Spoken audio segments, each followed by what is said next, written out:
Hi, dancers and friends of Cricket Happenings. This is your host Ram here. First and foremost, I would like to wish you all a very Merry Xmas as far as people who are actually celebrating Christmas.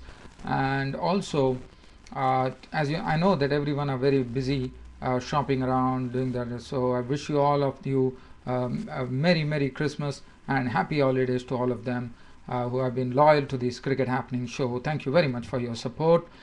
Look forward to more support in the future too. I'm going to today we have three test matches which are going. I mean, there are going to be three matches being played today. That is, we call it as the Boxing Day. The next day after Christmas Day is known as the Boxing Day, the 26th of December 2010. Well, we have three matches here. The first match, which is going to start probably it's that's the first match which would be starting. That would be the 2020 match. Is the first 2020 international in this series between Pakistan and New Zealand, which is going to be played at Eden Park. And the second match would be the fourth test match of the Ashes series between Australia and England. And what a match that is going to be. And the other one would be late in the day when South Africa take on India in the second test of the Castle Test series. So first and foremost, I'm going to start off with the one which is going to start early on, and that would be New Zealand versus Pakistan. Well, first thing that I would like to talk about is Pakistan are the ones who have to do all the hard work. They would have bitter memories of that defeat that they suffered against the Auckland team, which was a small team, and they were rolled out for 91. So Pakistan would like to put that behind and make a forward march in this particular series. This is the first international match that they are playing, in the sense they after coming to New Zealand. So that will also be watched with keen interest. And the other thing which is to be noted here, so dear cricket fans, I am not going to be touching on all the points. I'm only going to be touching on the important points of the match, because as you know, I have to cover three matches in this broadcast, three preview of three matches in this broadcast. I hope you all understand. As far as New Zealand is concerned, let's look at New Zealand. Now, New Zealand, the good thing for New Zealand would be, yes, they are definitely crippled with Brendan McCullum. In fact, the first thing that I would like to talk about is Eden Park, Auckland, which is a refurbished stadium now. So it is going to have a new look for sure. Once we started seeing in the telecast, we would all come to know what exactly has been done at Eden Park, Auckland. And New Zealand, Jesse Ryder is back. So Jesse Ryder, as you know, he's one of those explosive opening batsmen, and New Zealand probably would have been better off with Jesse Ryder and Brendan McCullum, but unfortunately Brendan McCullum is resting because of his injury, and so Jesse Ryder might be partnered by an opening batsman called Dean Brownlee, who could make his debut, and he has also found a place for himself in the 30 World Cup probables. Other than that, the captain is not going to be Daniel Vettori. It is going to be led by Ross Taylor. Now, Ross Taylor had a very poor form against India, as you remember. So it is very likely that Ross Taylor might hit the form that he wanted to. Other than that, we might have the wicketkeeper would be Peter McGlashan, and we might have a look at a new bowler, Adam Milne, the 18-year-old Central District seamer, of whom a lot of things have been talked about. The head of Celtics, Mark Greatbatch, has already said a lot of good things about him, that he could be a future prospect. So it will be interesting to see how Adam Milne, the 18-year-old Central District seamer, goes again in this match against Pakistan. I'm sorry. And as far as Pakistan are concerned, for Pakistan, as I said, they have to do a lot of hard work. The reason being, they just lost the match against Auckland, which was something that I am sure the Pakistan team would like to put it behind, and I'm sure they would. And the openers would be probably Mohammad Hafiz. As you know, he has been doing very well, and nowadays he's slowly trying to become a regular in the Pakistan team. So he's there. He will be opening either with Asad Shafiq or Ahmed Shahzad, who actually failed against Auckland. Probably Asad Shafiq might get an opportunity here. Shahid Afridi will lead the side. Umar Akmal he was the one who could at least hit something. He was highest score with 25, so he is going to play. And other than that, dear cricket fans, I don't have much to share on this particular. If at all I have time in this broadcast, I will again come back But for the time being, this 2020 international between Pakistan and New Zealand is the first one which is going to be starting on Boxing Day at Eden Park in Auckland.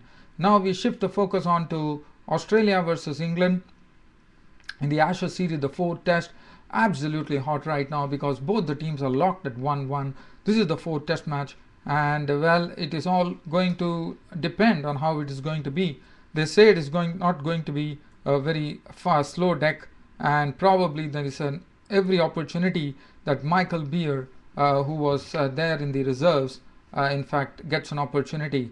And I think this is the best time to actually give him an opportunity because the reason being that Australia are definitely his morale would have definitely boosted after actually getting that victory against England and getting the series to Ashes series to 1-1. So Michael Beer, we might see Michael Beer in the equation today, and that would be very interesting to see, and probably there would be a lot of confidence for him because when a team does well, the team definitely has confidence, and I wouldn't be surprised if Michael Beer actually plays in this squad today.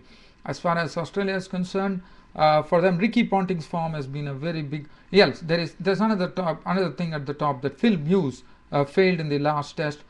He gets another opportunity, and I'm sure he won't allow this to go begging. Ricky Ponting himself, the captain, has to lead by example. He has been short of runs for quite some time. In fact, and this series he has been just playing some silly strokes. It's very essential that Ricky Ponting finds his form. Michael Clarke also needs to play a good innings. Michael Hussey's consistent form has been a feature of this series for Australia, which augurs well. Brad Haddin has been doing his bit. He has been always helping Michael Hussey. Stephen Smith also contributes. He also contributed well the other day. And yes, the bowlers, Mitchell Johnson, Ryan Harris and Ben Hilfenhaus would make a good combination. Peter Siddle, whether he's going to be there or Michael Beer is there, that is left to question now. As far as England is concerned, for England it is they know that they would have to actually try to win this test match, but I know it's not going to be easy. Australians would have been definitely boosted by that victory, and for England, well, I'm sure they would have done all the homework and probably looking to get a win here too. But as I said, it's not going to be easy, but they would definitely give it a good try. And well, who is going to play? Now, if there's going to be some bounce of the pitch, I am told that there is no Stuart Broad, as you know, and then it will be there is no Stephen Finn. So that is something very, very surprising. Tim Bresnan might join Anderson probably. So that's the news we have here. And they say the pitch is going to be slow and low. So one has to wait and watch how really things go here at the MCG, the Melbourne Cricket Ground. So that is as far as this fourth test match of the Ashes series is concerned. And now we cast an eye on the match in the Castle Test series between India and South Africa. Well, South Africa are already 1-0 and really, really hungry. And let me tell you, India down 1-0 don't have anything going for them here too, because the pitch is looking very green. There are a lot of comments coming in from Graham Smith and Mahendra Singh Dhoni, the curator. The pitch looks very green, no doubt about it. So probably India are in for another examination, real testing examination here. And India also have injury worries at the beginning of the match. Gautam Gambhir was wrapped on the knuckles, and he's still having some swelling. So it's not really clear whether he will play. The other thing that we need to talk about here will be whether Suresh Raina is going to play. There's talk going on, probably Cheteshwar Pujara might take his place. I feel Suresh Raina should hold his place there, according to me. The bowling resources, well, Harbhajan Singh, Zahir Khan. Oh, that the good thing about thing is Zahir Khan is back, and Zahir Khan, Ishan Sharma and Srisant, and Zahir Khan will be just wanting to get the ball and actually bowl it at Graham Smith, the captain of the South African team. The reason being, he has a very good record against Graham Smith. He has dismissed him a lot of times, so Graham Smith would be aware of that and he would be quite wary of it. So it would be an interesting battle there once, if at all, Zahir Khan, Graham Smith, if Zahir Khan actually gets the ball and India actually bowl and South Africa bat first. As far as South Africa is concerned, they have everything going. Their batting run machine was absolutely strong the other day. The only thing we have to see is whether Paul Harris would be playing in this pitch. And well, they should go for the same team, but probably Lon Weber Sotsobe has not done well in the previous test, and it's quite a possibility that Wayne Parnell might take his place. This is going to be played at the Kingsmead in Durban, we are going to see three matches then. And how these matches pan out, it is going to be really interesting. The first one will be New Zealand versus Pakistan. Later on, it will be Australia versus England, and then India versus South Africa. And as usual, I'll be getting a full match report of all these three matches tomorrow for you on my Cricket Happening show.